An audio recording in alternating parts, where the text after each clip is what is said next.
салом дӯстони азизам, тарзи таҳияи ғураоб барои зимистон. Мисли ҳамеша ҳамаи маҳсулотро мешӯем, мехушконем ва зарфҳои шишагиро дар буғ 10 дақиқагӣ нигоҳ медорем. Сарпӯшҳоро ҳам дар об меҷӯшонем, ҳамон гуна ки дар навор мебинед. Ва баъдан барои зарфи 1 литра 1 қошуқи калон намак ва 1 қошуқ шакар меандозем.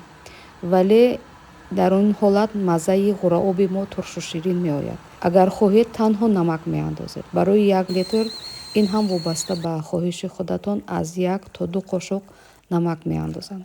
Ва баъдан ба ғураҳо, аз болои ғураҳо оби ҷӯшомада истода, ҳатман об бояд ҷӯшида истода бошад.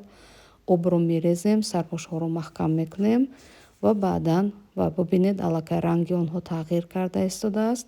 Онҳоро сару зер мекунему месанҷем ки обаш намерезад, ҳамаш хуб маҳкам шудааст ва гарм мепечонем ба муддати 1 шабона рӯз. Ва ин аллакай баъди 2 шабона рӯз аст. Бубинед ба мисли зайтун мешаванд. Умедворам ин дастур писандатон омад. Дар зимистон ғураобро ҳам дар алоҳидагӣ ва ҳам бо хӯришҳо